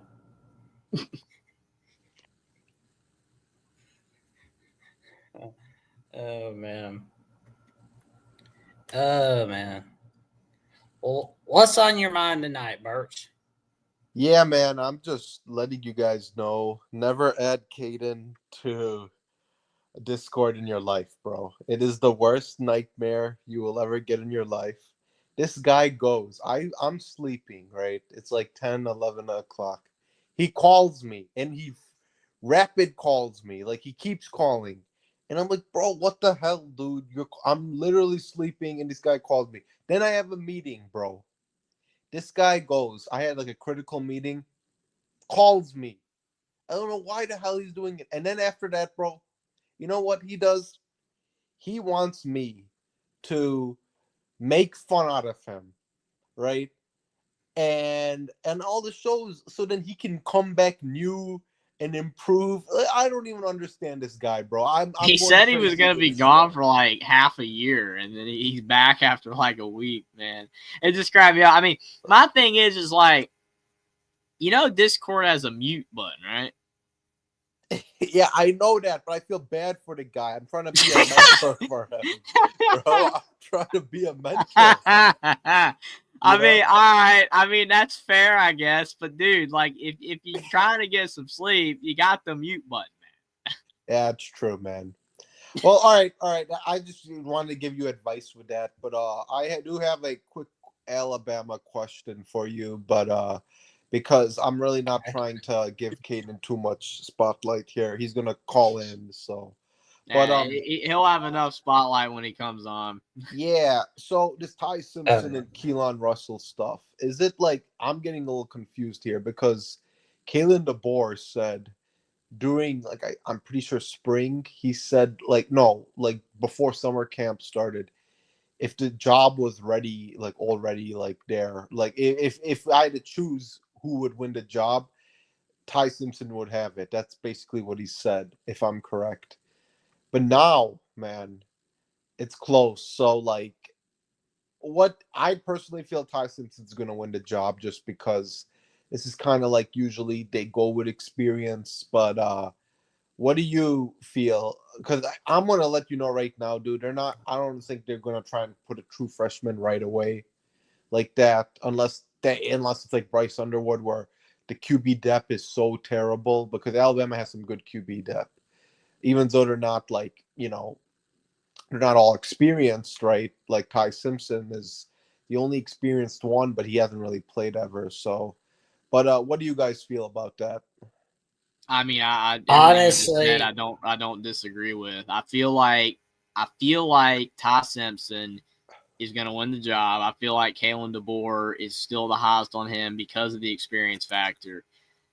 Not a lot of in-game experience, but he's been in college for years. He's been in the system for a year already. DeBoer, he's going to get the job. I just think that Same. it's either one of two things. It's either just keeping people guessing, more talking points, all that kind of stuff, or maybe Keelan Russell's making a late push. I don't know.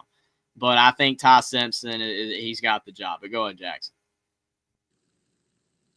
it's like I've been saying throughout the show the past several months. We're going to know who the starter is by the time it gets to a week before we play Florida State. That's what I think. Yeah, dude. It's just I don't know, dude. Why the hell? Like, why is Kalen DeBoer? What I'm just guessing. Like, he should give Tyson to the job, period, because he's been in the system for so long. And yes, Keelan Russell is an amazing guy, but do you really want to put him in right away? Like, is he that good of a prospect that Kalen DeBoer is really, because he is number 2 ranked, but recruit after Bryce Underwood. But I just feel it has to be Ty Simpson's job. This whole bullshit of wait and see, it's really close and stuff. Uh, I don't know, but maybe Ty Simpson is so bad to the point that he's just doing this so Ty Simpson doesn't transfer. You know what I'm saying? It's like it's crazy. This QB battle is really it makes zero sense, honestly. Well, my thing is, I've never really Yes. understood why it's people feel Yeah. like obligated, like coaches and teams to even tell who the quarterback is going to be until the beginning of the season. They don't theoretically have to. I mean, if there's any inkling of a battle, which clearly there, I guess, is in this instance, even though it is perceived that Ty Simpson is going to win the job, it's expected that he's going to win the job. Why does he have to say it? I mean, behind the scenes, he could literally be telling Ty Simpson, yeah, you're going to win the job. But, out in the open, I'm keeping it a bit, up in the air. But, yeah, you've got the job. We don't know. But, I don't think it's, required or obligated that he has to say, publicly to America, yeah, Ty Simpson is going to be our starting quarterback. Definitively 100,000% sure. Maybe he has said that behind the scenes, but outwardly he hasn't. If that's the case, he doesn't have to, in my opinion. I don't, because honestly, what matters is, to Jackson's point, who goes out there week 1. If it's Ty Simpson, it's Ty Simpson, and we're all going to accept that. I mean, it's like when you had that season with Saban, when, remember, the reporter was asking about Hurts and Tua, you remember, and he was like, "Quit asking me." You remember? He lost his lid, because it's he doesn't have to say, the results are the results. It's who's on the field ultimately when the season comes. If you can keep, I guess, opponents guessing or whatever, in the case of Florida State, on who it's going to be, even if inwardly you already know, which maybe inwardly they don't, maybe they don't. But if they do, keeping it secretive away from everybody else is not a problem, in my opinion. I don't see it as an issue. There we Yeah, go. yeah, Oh. no, yeah, go on. You were saying, Burks? Yeah, it's just I don't know, dude. I feel like they should name a starter like that. If a guy has more, I feel like a starter should be named already, in my opinion, with a program like Alabama, especially when you have a QB with so much experience. But I don't know, dude. It's going to be really interesting. And then, like, also, I have a quick question. But how are you guys recruiting at such an elite level? Like, is it your NIL? Do you feel like it's the brand or something? Like, you guys are recruiting on a level that's crazy. So I'm It's a little curious. bit of everything. It's a little bit of everything. There's Yeah. definitely not a definitive answer. Oh, really? I mean, the Alabama brand is deep. DeBoer's a good coach. I mean, I think some people kind of failed to get that too. Like, he's not Saban, but he's a good coach and he knows how to recruit. I mean, he recruited well for the brief times that he was at Fresno and Washington. You know, he was bringing in good players and did good in Indiana. He's got a good track record of success. So, I mean, he's a good coach with experience and a great track record. Players want to play for that. I mean, honestly, I get your point, though. Like, yeah, Alabama is recruiting better than even I thought they were going to do because It's we kind of crazy. started slow I'm out of jealous. the gate.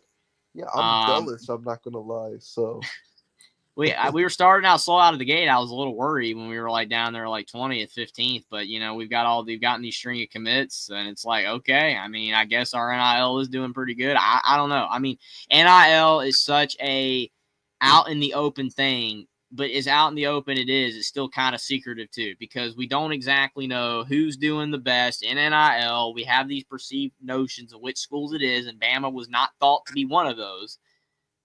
But maybe they are. I don't know. But I think it's a lot of factors. I mean, NIL has to be doing good or we wouldn't be getting all these guys, because some of them, with the schools they have on their list, you'd be like, yeah, they probably would go to Oregon, or yeah, they would probably go to A&M, or yeah, they would probably even go to Michigan or Ohio State. But I don't know. I think our NIL is obviously doing well, but DeBoer's a good coach. We've got a great brand, track record, all that kind of stuff. I think that all of that matters. yeah, no, I agree Bergson. on that. Yeah. Anything else you got before we get to our next caller tonight, good buddy? Last thing I just want to say too is, honestly, I'm excited for college football. And by the way, Jeffrey, man, Kirk Cignetti he's a G, man. I really like Kirk Cignetti. We really need more people like him, like villains, dude. Like I'm like the villain in my fan base, right? If you know, you know. Absolutely. No, I definitely am aware. Oh no, dude, it was so bad, bro.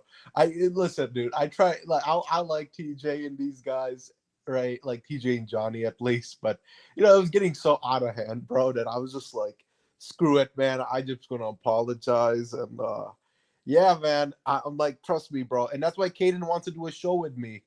He wants to do the Burks and Caden show. You know why? Because we're both the most hated guys in our fan base. I was like, what the hell, dude? No, I'm not going to do a damn show with you. You know how awful that Yeah, it would be absolutely crazy. I mean, it probably would end with explosions, man. Like your computers would blow up. I mean, literally, like you got the most hated like fans on earth show or whatever you want to call that, right? With featuring Burks and Caden, and like after like 2 shows, there's just like explosions, right? You have like a headline like 2 computers blow up in Chicago and wherever the heck Caden lives, London, over Ohio, a YouTube London, show. Ohio. You know, they were debating so hard that it all ended. I mean, I don't know. It's just I can just imagine it, man. Bro, it is so. That's what he wanted to do a show. He called me and he's like, "Let's do the breakout." I'm like, "Fuck no, bro." You know how I would literally hang myself if I had to do a show with him. Literally, well, don't do that. But yeah, I mean, no. Because it's like, that's why he respects me. This is why he looks up to me, because I'm like a villain, bro. I'm only trying to change my fan base. He doesn't understand that, but it's whatever, dude. But yeah, I mean, unfortunately, no matter what you say or do, you're not going to be able to reach like 90% of the Michigan fans. I mean, the thing is that it's like Indiana. Indiana fans are embracing Cignetti because he's winning and they like him. Like if he was coaching Purdue, they'd loathe him, right? So it's like, you know what? Indiana fans, like if I was like you, Burks, and I started just going out there and, oh my gosh, Cignetti, I don't agree with none of what he is saying anymore, and I don't like him anymore, blah, blah, blah, then Indiana fans would be like, oh, Jeffrey, you're not a true Indiana fan after all. Da, da, da, da, da. It's like, okay. I like Indiana. No. I'm a fan of Indiana. I like Cignetti. I think he's a great coach. I think he is great for the sport of college football, and I agree with 95% of what he says, but occasionally I don't. But that doesn't make it where, oh my gosh, I'm banned out of the whatever fan base. I mean, okay, it's like Indiana fans aren't like that typically anyway, but you get what I'm saying, though. It's like you're not going to get the vast majority of a fan base to agree with you when you hold differing views on the same subject. It's just not feasible. It's not going to happen. You know, you can almost look at like a sports team fan base as a political party, but in the sports realm. You know what I'm saying? It's almost the exact same thing. So it's like if you're a Michigan fan, then you hold these views. Connor Stalions is the greatest thing to ever live. Jim Harbaugh, we hated him, but forget all that. Great coach, amazing, awesome. Blah, blah, he brought us back. Shem Beckler is amazing. You know what I'm saying? It's like you hold these views, and if you don't hold these views, then you're out. You're done. You know what I'm saying? That's kind of how this stuff works. That's why it's like you be you though. Like you know, amazing. Like you know all the way that you interact with your fan base. Just keep doing what you're doing as long as you know you're not like it just goes too crazy. But you know what I'm saying? Like that's amazing. But just realize too, like it's not gonna change your fan base. You might reach a couple people and they'll be like, "Hey, I agree with Burks," but it's not gonna significantly change the fan base. The fan base believes what they believe about their team and about their coach and about their circumstances, and that's just the way it is. Did you watch the video of Mark Rogers posting that Michigan caller? Oh yeah, I heard that. I didn't really get. I haven't really mentioned- checked the whole thing out. I did see like a brief part of it, but yeah, I haven't really had time to watch much. Okay, but yeah, I'll video, definitely bro. check out the whole thing. Bro, that video literally destroyed the whole entire. That video made me like a dead man, like basically on everyone's hit list. Like the amount of people who send it to TJ and like it was crazy. But then you know now, hey, listen, I apologize, did that stuff. And just letting you know, I'm not gonna, you know, they run their own show, and I'm just gonna chill here. You know, that's the final verdict. And I will attack some of my Michigan fan base if you ever see me in a chat attacking him because you know he tries to trash me. I have to get him back for it. But other than that, I think we're chill. I'm not gonna go there, but yeah, that's the full story of it, kind of. So. That's kind of what I wanted to say, or well, give you guys an update, I guess. You know, so. And we appreciate the updates, Burks. It's crazy though. I mean, like I said, man, just keep being you, man. I mean, you know, like I said, I respect it. I mean, the thing is like not everybody, you know, is supposed to have the same views on stuff. It's just the way everybody's gonna agree differently on things. But there's nothing wrong with a fan base like all rallying around like the same things. There's nothing wrong with that, but like there has to be some differing opinions in there. You know, I mean, you got to have some differing opinions. Like I'm sure, you know, Alabama fans don't always agree with every single thing. I mean, obviously Bear Bryant and Saban, they're the greatest. Like we all agree with that. I mean, that's just baseline, like whatever. But certain other things, like some people think Mike Shula was really good, actually, not trash. Other people think Mike Shula was the worst thing on planet Earth. So we don't all agree. And that's okay. You know what I'm saying? That is okay. And I think that all fan bases should still be like open to people that don't all agree, you know, on certain things. But, you know, that's social media. It's just not going to be that way. Social media is social media. That's the thing. When you talk to people like in your actual like social circle in real life and the internet are two different things. I think most people know that. But in like real life, you talk in sports with people, it's usually a lot more chill. If people don't agree with you on stuff, it's usually good. But on social media, it's just a whole other beast, man. Like you say something that people don't like, you just get roasted for it. You know, that's just normal. Yeah, no, trust me, man. That's how it is. In real life, it's not like that. But man, YouTube, yeah.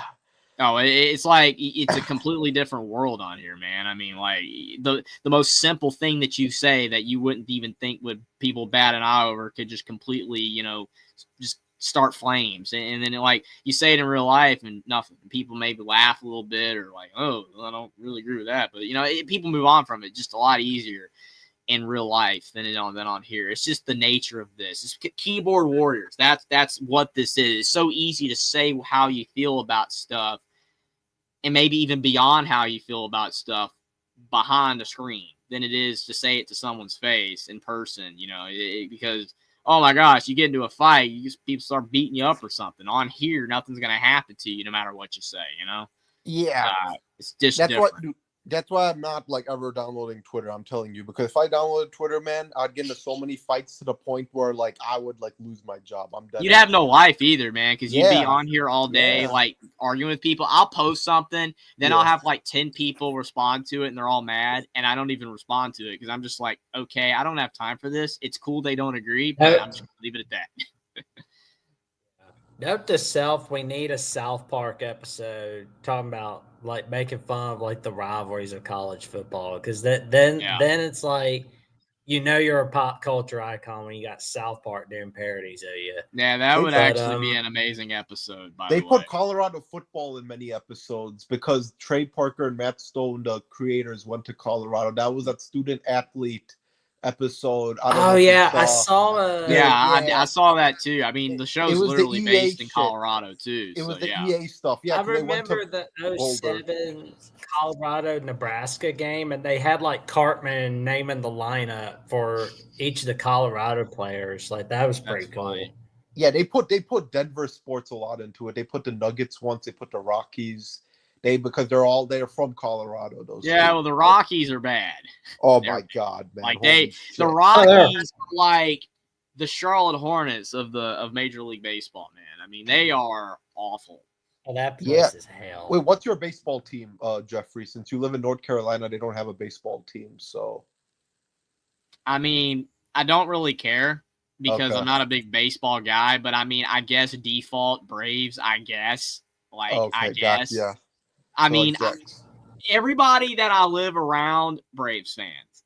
They're all Braves fans. So I'm just like, go Braves. I don't really care. Not a big baseball guy. I do watch it in the summer, like just have it on the TV. It's not a big deal to me. But I mean, if we ever got a baseball team, which there's talks of that maybe happening one day, like Charlotte or Raleigh getting a baseball team. I don't know if it'll happen. I guess would root for that team. But I've heard it's conflicting. Not to get off on a tangent here, but I've heard that there's like conflicting reports on whether they want to put a baseball team in North Carolina or not because of the amount of fans in this state that are Braves fans, and they don't really want to hurt with that, right? They don't want to lose like that fandom with the Braves because like the Braves own so much of the Southeast, like South Carolina, North Carolina, Tennessee, Alabama, Georgia, some of Florida even. Like they have such a wide range. And it's like you put a baseball team in North Carolina, then maybe a lot of those fans would convert over to that team, especially if the team was good. And then, so I don't know. I just know North Carolina is such a rapidly growing state. I mean, it's like in the top 10 now, most populous. It actually would make sense financially to probably have a baseball team. We have everything else. We've got NFL, we've got NBA, we've even got hockey. And hockey's the only thing even doing any good right now. Hockey's good. Our hockey team's good, but our NBA and NFL team sucks really badly. Hey, you can have the White Sox because they're trash. So, we'll keep the Cubs, but you can have the White Sox if you want. Yeah, the White Sox, no. All right, well, that's all I got, man. Have fun with Caden if he's calling in. And, I think he was calling in, but he disappeared. So, I don't know. He might try to pop back in, though. I don't know. Yeah. All right. Well, take care, Jeffrey. And I don't know where Jackson went, but take care as well. And, have a good evening and take care, my man. I appreciate it, Burks. You have a great night. And I'm you sure too, we'll man. be talking soon. Yeah, of course. So up next, we've got our good buddy Alabama Richie. I think Jackson's coming back. His internet's probably messing with it. It's usually me that's doing it too. But how you doing tonight, Alabama Richie? Not too bad. I just got back about 30 minutes to an hour ago from that movie, Nothing But a Winner. Nice. There he is. What's up, brother? It's going all right, Richie. Like the hotel internet is messing around with me. He's probably got like one bar right now. It's like barely holding on. It's like, oh my god, and I got 4 bars right now, but it rotates all the time to like 2, 3, and 4. You never know. Absolutely. So I was telling you, the SEC, nice. Appreciate it, Godfather. Foam finger. Was gonna say I told Jeffrey, but I just got back from that documentary, Nothing But a Winner. How was that? It was actually a very good movie. It was a they basically were just talking about the history of our team from when Bear was there to Gene Stalling to Shula, a little bit of Shula.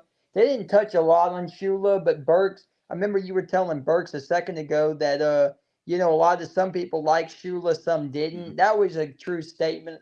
I knew people around here in Florida near the Panhandle that liked Shula, but then ones that said that if you could get Saban, why not? Why pass on that? And Mal Moore made a great statement in the movie.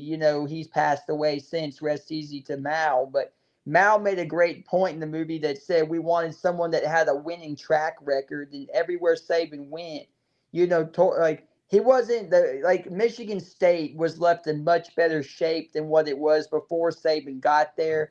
People forget about that.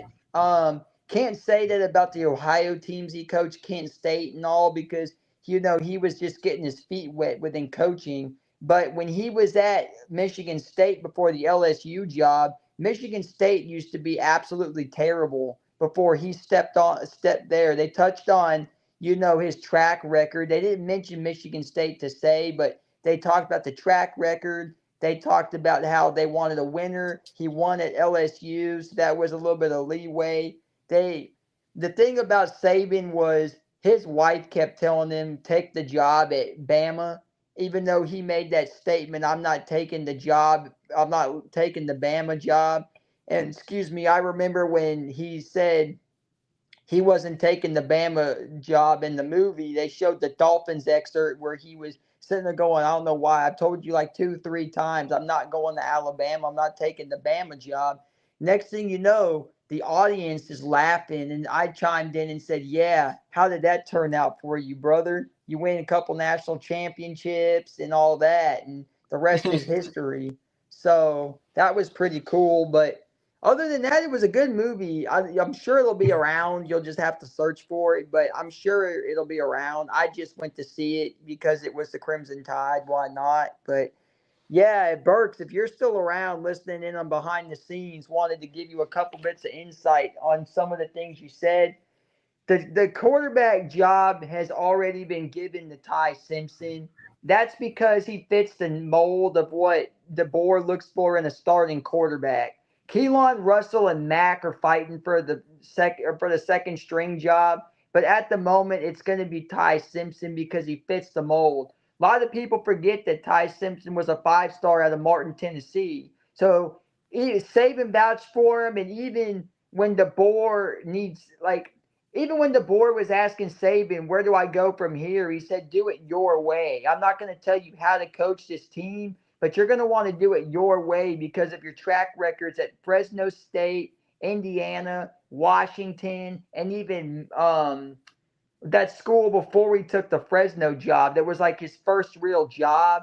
And then even that, I think he had a high school job before we got the Fresno job. And he had a winning record even in high school ball. So the fact that DeBoer came in with a 9-3 record and now can show that he knows, because Ty Simpson too also fits the care, like I said, the mold of a quarterback, like Mike Penix. Michael Penix was the quarterback that he wanted because he fit the kind of system that he runs. Ty Simpson's that guy that will do the same thing. Now, another take to have you keep in mind is by the Georgia game, you're going to find out is Ty Simpson the guy. If he's not the guy, they're going to make sure they find their guy real quick. Because a 9-3 season, a 9-2 season's not going to cut it. We might think it cuts it because you have a winning record, but anything more than 3 losses or 3 losses again is going to be a goofy season for us. So I know you're a Michigan fan. You guys have a lot of Burks has a lot of great camaraderie. Michigan's a very good program. Bryce Underwood looks like the real deal. But for Alabama standards, if you want to know, we can recruit at a high level as well because the script A doesn't change. Just because Coach Saban's left the program, DeBoer was able to recruit at a high level at Indiana and Washington. And he knows, everybody knows what he brings to the table. It's also about how you interact with the team as well. most of the people in the documentary, you had C.J. Mosley, you had Jonathan Allen from the Washington Commanders now. Clinton Dix, trying to Jalen Hurts, Jalen Waddle, couple guys that made statements in the movie that said that when Coach Saban was there, he was able to be not only a great head coach, but a motivator as well, and almost like a father figure outside of, the football coaching. So if Coach DeBoer can do that this season, to me, I think he'll be in great shape. I don't think we're going to get 3 losses this year. I think we'll improve on that because DeBoer knows the SEC now, and he even said it at the media day. I went back and watched it, did some homework, and DeBoer was saying, yeah, we didn't have a great season last year, and that starts back at me.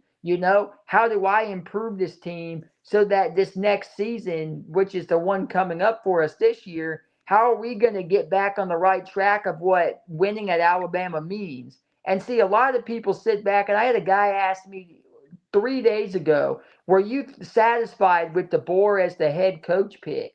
I said, compared to who they said we were looking at, Mike Norvell, and possibly a reunion. I wouldn't say a reunion, but they were bringing up the what if Rich Rod again. And I was like, who brought up Rich Rod? Rich Rod was never coming to Alabama. He's not a Bama. There's no chance that Rich Rod was getting even sniffed at. And if he was getting sniffed at, who was doing it? Swiper the Fox? I mean, from Dora, like, let's keep it real. Like, Rich Rod Swiper, no swiping. I mean, to me, it's like Rich Rod was never going to be. It's like Dabo Sweeney. If you even asked me if Dabo should be the head coach, he's already proven his worth when he came to accept that part of that championship team back in the 90s or maybe the late 80s, like 89, 90, the championship team he was on, and they literally told him to get out of here. I don't know if you remember that, Jeffrey or Jackson, but they told Dabo to get out of here. He came in a Clemson hat or something, and they literally told him, you need to get out of here.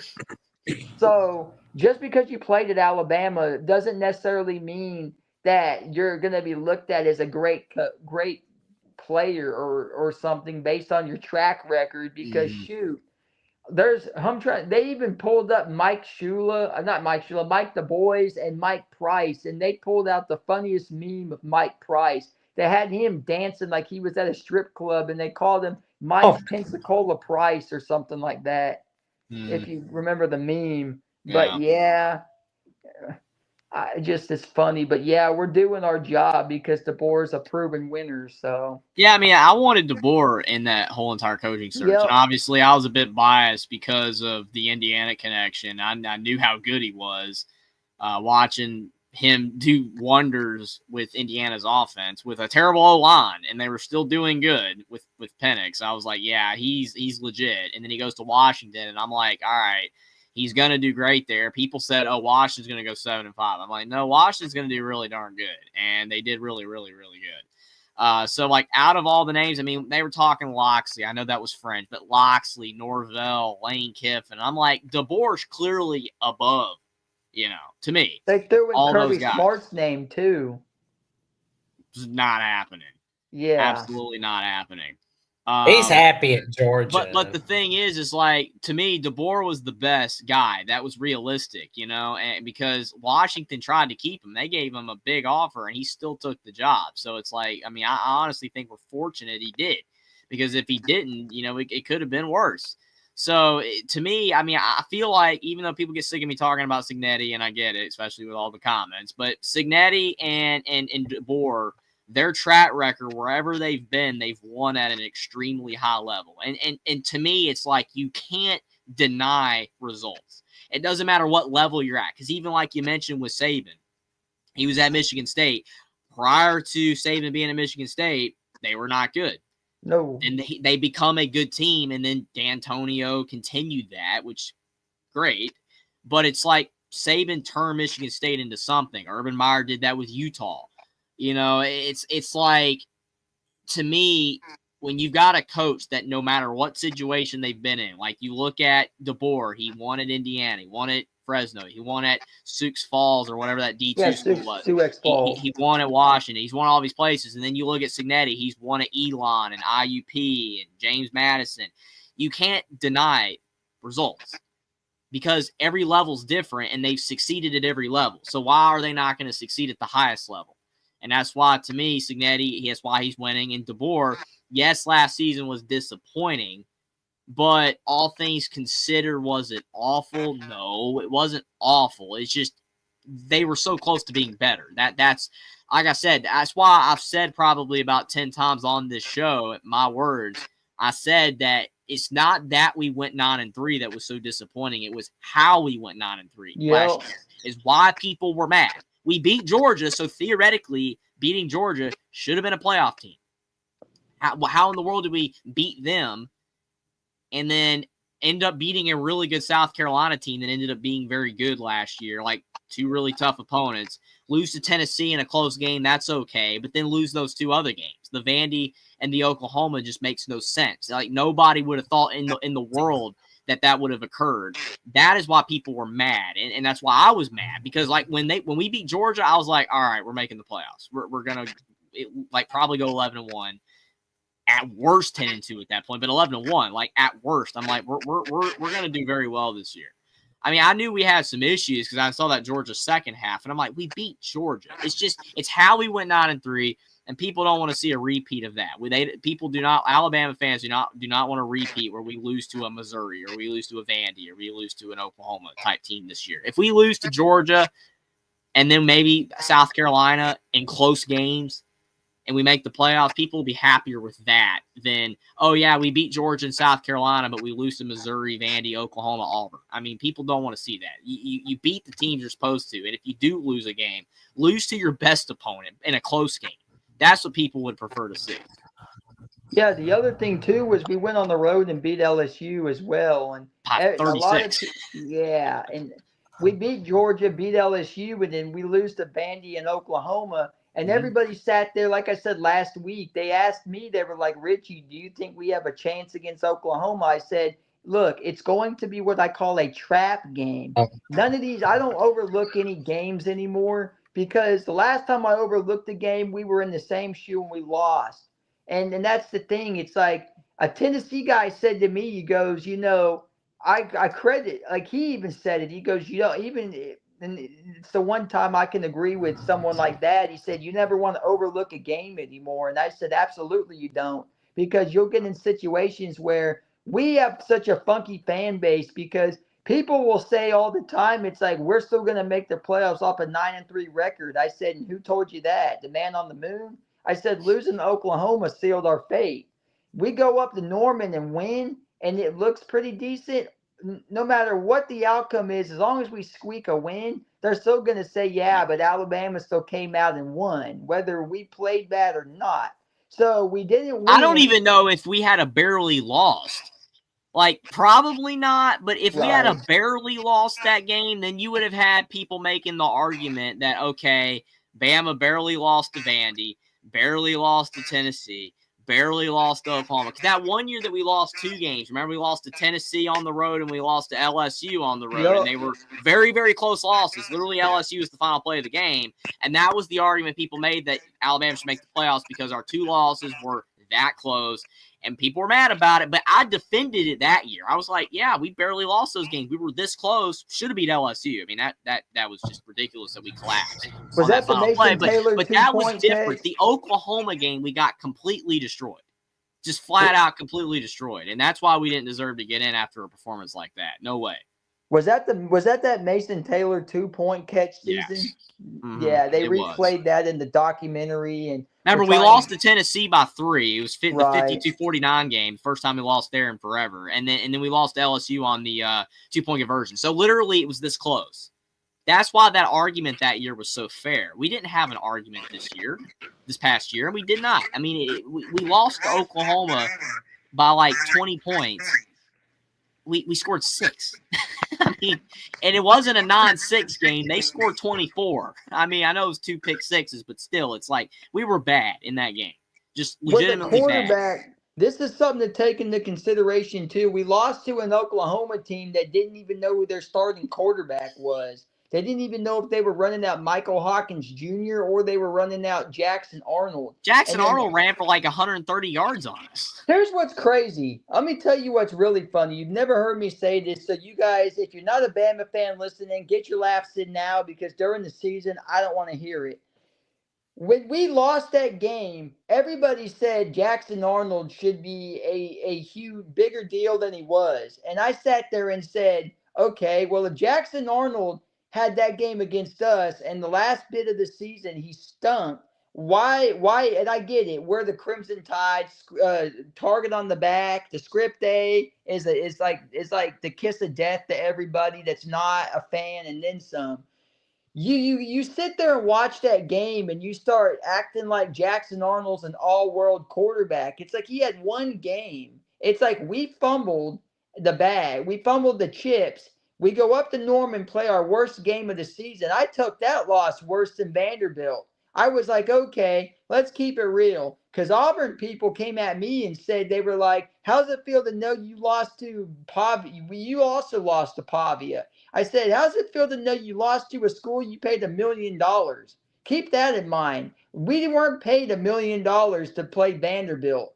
Vanderbilt just played this in a regular SEC game. It's worse for you all. Now, I'm not trying to be disrespectful saying that because I like the SEC, but keeping it real, you got more of a head case than we do because you were playing a New Mexico State that because of that game, Diego Pavia thought he was worth a lot more. He goes, oh, I should have been a D1 pick. It's like, no, you shouldn't have. Because if you were a D1 quarterback, not saying New Mexico's trash state. I've never said they're sorry. They have a good program. The coach feels sorry for the health conditions the coach had to deal with. Don't wish on anybody. But to say that we took a goofy loss, nah, we didn't get memed and have them guys dancing throwing up all that bags of money saying, hi, we beat you and we're also paid $1 million to win. It's like basically you got to look at it like this. Diego Pavia wasn't trash. And I said that when he got the gig at Vanderbilt. He wasn't sorry. They just needed to believe in him and him believe in Vanderbilt's the Commodores logo. Now we go back to Oklahoma. Everybody got on to me and said we weren't making we were still going to make it because SMU. I said no. SMU doesn't even know their starting quarterback is because Kevin Jennings wasn't the starter the first half of the season. It was up until the BYU game that they started realizing if I don't change quarterbacks, my season's going to be done. They played Kevin Jennings. And another conference, I don't think they have any remote chance because the ACC was weak last year. How did Miami miss the playoffs? How did Florida State miss the playoffs? And then second of all, or last of all, how is Clemson barely scraping by again? With a quarterback that no one had any faith in because DJ Uiagalelei was supposed to be the answer, and you didn't realize Cade Klubnik's name or even shout Cade Klubnik until DJ kicked the can. I mean, the proof's in the pudding. To say that we took a bad loss to Vanderbilt's a different story. But Oklahoma last year, to me, was a bit ridiculous because I told everybody if you're making the playoffs in a 9-3 season, the way we lost to Oklahoma is not going to happen. Because I get where the committee comes in and goes, you can't put in Alabama. Now, if we would have won our bowl game and beat Michigan pretty seriously, then I could have made a case and said, well, we beat the team that Ohio State can't beat. And I'm not saying that Ohio State's not talented. They got immense amount of talent. But Michigan last year with Davis Warren was supposed to be just okay. And they came back in the last half of the season and started shaking things up. Now, everybody listening in that likes Ohio State, not saying you're sorry. I've never said that. I just get on Diesel's case because he can't stand us. So it is what it is. But you guys won that second half of the season after that Michigan loss. It's like you couldn't stand to lose to the rival, and you played the best football I've ever seen. You've got the best receiver in the country, and you're about to show that you have a very good quarterback in either St. Clair or Saying. But we did not deserve to be in the playoffs last year, whether anybody wants to believe it or not. Losing our bowl game and then having all that junk happen on the sideline. And that's something I haven't brought up either. Y'all remember not Justin Jefferson, the LSU receiver, but the Jefferson we had, the receiver. If y'all remember him, that instant he pulled in the ReliaQuest Bowl where he hit that dude, that right there, I feel like is going to have to get improved with the board. If he doesn't start getting on to these kids about discipline, it's gonna be bad. Because that right there wouldn't have flew with Saban. Even if Saban was still in this era of football, it wouldn't have flew with Saban. Especially when it started going, when we were doing this, and Saban told them don't do that. It's a bad look. That's the thing you respect about Coach Saban. Not saying you can't respect Coach DeBoer, because I've got a huge and ounces of respect for Coach DeBoer. I've always thought he was a head coach and believe in him. But he's going to have to get these kids to believe too and a championship attitude. That's what Ryan Day can do at Ohio State. That's what Harbaugh did at Michigan. That's what Kirby Smart did at Georgia. The last few national championship winners, these three coaches were able to get their football teams to realize that it's a championship or bust attitude. Now, I'm not too worried of Georgia with their quarterback this year because Georgia's quarterbacks, besides Stetson Bennett, Matt Stafford, and Aaron Murray, have really done anything, but they still proved themselves. Like, you got to the championship with Jake Fromm, but Fromm wasn't really as elite as the average person wants to think. Georgia fans think that Jake Fromm's all world. And it's like, yeah, he was good as a college quarterback. But not good enough. Yeah, he was not good enough. Stetson Bennett and Jake Fromm were great college quarterbacks. Absolutely great statement. Jake Fromm and Stetson Bennett. Now, here's the thing.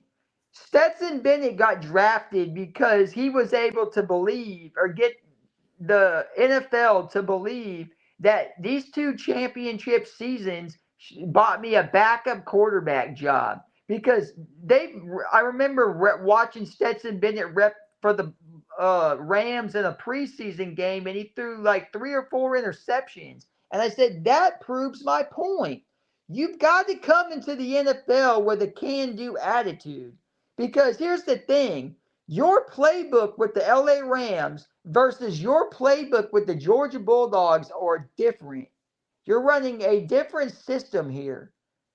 Sean McVay's not going to take your just okay quarterbacking and expect to have you make it in the pros. Now that's where Stetson Bennett and then Jake Fromm is a backup quarterback because he doesn't have to play hard enough anymore. But Jeffrey, you're right with that. I said the same thing with Jacob Eason that was at Georgia before he transferred to Washington. You're an okay college quarterback that can get the job done maybe on a Saturday or maybe on a Thursday or Friday if you play then. But even still, you're not doing anything other than college quarterbacking. It's like Gunnar Stockton. People think that he's the way better quarterback than Carson Beck. If you want to look, to me, I've never said this, but it proves my point about our quarterback room. Gunnar Stockton may have won the heart of the fans and won the heart of the teammates, but Gunnar Stockton to me, and it pains me to say this because I'm starting to question it all. Carson Beck has better mechanics than Gunnar Stockton to me. The only problem with Gunnar Stockton that's different between him and Carson Beck is Carson Beck sham Georgia. He had to show himself the door. He had like a chip on his shoulder, an attitude, something. And I felt sorry because I vouched for Carson Beck. Because when they named him the starting quarterback, I said, you guys are in for a treat with this kid. I'm nervous to play Georgia. Then he starts showing his true colors, his true worth, and I'm like, oh, this isn't good look. Next thing you know, they're showing love to Gunnar Stockton. He transfers to Miami. It's like, what?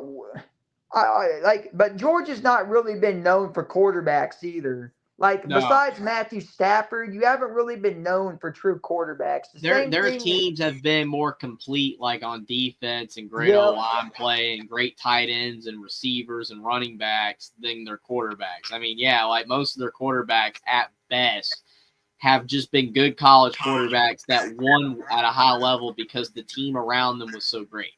That's just the way it is. It's nothing against those guys, but like if you're surrounded by so much talent, like Mac Jones was our version of that. Yep.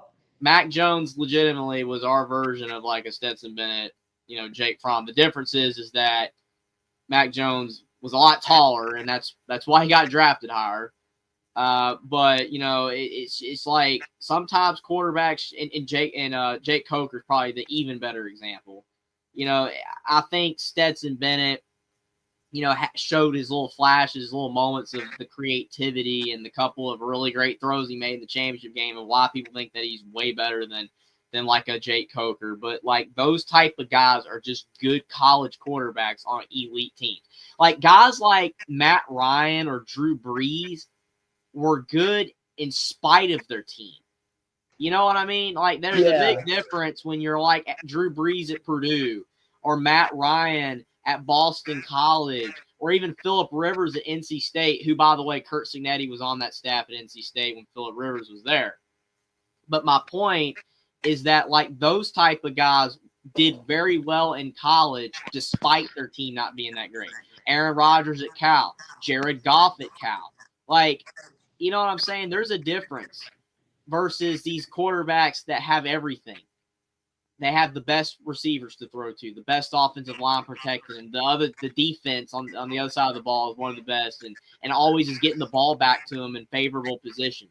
Versus being on a bad team or a mediocre team, and you're doing great in spite of the talent around you. Or Antoine Randall L. in Indiana, who was one of the best players of his era, really started like the insane, like dual threat quarterback. And the best season he ever had in Indiana was 5-6 because Indiana was trash. If you go and watch his highlights, he was running for his life all the time. He was incredible. If the Heisman was given to the most fun player, the most dynamic player, instead of a player on a good team or at least a team that's competitive, Antoine Randall L. would have won the Heisman on the 0-1 season. But he didn't even get close. I think he finished like 5th or 6th in the voting, but he didn't get close because Indiana went 5-6. But he was so good. Without him, Indiana wouldn't even have won a game. That's the thing. Like those type of guys, which obviously Randall L. was small. That's why he didn't play quarterback in the NFL. That's why he had the receiver pass in the Super Bowl with the Steelers in 07, or 06 or whatever. But the thing is, though, is that those guys were great with bad teams. And honestly, that's why those guys outside of Randall L., but like Brees, Rivers, Ryan had really good NFL careers, and that's why Jake Coker, Mac Jones, Stetson Bennett, Jake Fromm, they're not ripping up the roads. Well, Richie, anything else you got for us tonight, good buddy? Not wanted to say that I appreciate you guys having me on as well. Always. And yeah, real quick, Jeffrey, to your point, absolutely. It's just crazy because I heard a lot of people this year saying that Ty Simpson's another version of Mac Jones, and I beg to differ. I think that Jones has better arm talent. That Simpson has better arm talent. But I mean, then again, it is what it is. We'll have to wait and see what he proves. But he's definitely our star moving forward. The Georgia game will prove. But these quarterbacks, you were good because you ran a system in college that worked for you. A lot of these other quarterbacks it is what it is. Because I said too, it's like if you can't transcend to the pros and the next level where you're having to show this night in and night out, don't know what's going to happen. I even said this when I saw Drew Brees play for the first time at Purdue. I think you're very talented. I thought he deserved to be drafted and start in the NFL 100%. All these other guys, it was just it's a on good my fit for. end. Okay. It was a good thing for Jared Goff to get traded because he was able to figure out the system for him and so on and so forth. But Absolutely. just these guys were able to figure it out. But other than that, it's going to be a fun season, and I can't wait for it. I'll let you all get to someone else. Appreciate you guys as always. Appreciate it, Alabama Richie. Hope you have a great night. Always love chatting with you, man. Of course, you guys. All right, we'll see you next week, good buddy. And that is a wrap for tonight's edition of the 43rd edition of the Alabama Call-In Show. And as always, you can check out Crimson Tide Live and Alabama Primetime Live on your favorite audio platform on Apple, Spotify, Amazon, and iHeartRadio. Please leave a rating and a review. And you can check out my latest episode with Christian Rao from Locked On K-State and my upcoming episode with Jordan and Tiger Paul Craven from Clemson at the Voice of College Football, where we go over all kinds of magic that they're creating on that channel. And for more updates on what we've got going on Alabama, the Voice of College Football, and the Jacksonian, check me out on JatsVOCFB on @/Twitter and Instagram and threads at Jats543-908. Jeffrey, what have you got going on in the world of Only Tall Sports? Good buddy. Tomorrow or tonight, me and Will are going to be doing a Big 12 show, previewing our thoughts on that crazy conference. So that should be fun. So definitely appreciate if you guys go check that out. But definitely, everybody appreciate for being here tonight. Definitely subscribe to the Alabama channel if you haven't already. If you enjoyed the show, we definitely appreciate the support. There we go. Like, comment, subscribe, click on the notification bell to Alabama with the Voice of College Football so you never miss another video or another episode whatsoever. And we will see you soon. And roll Tide! Tide!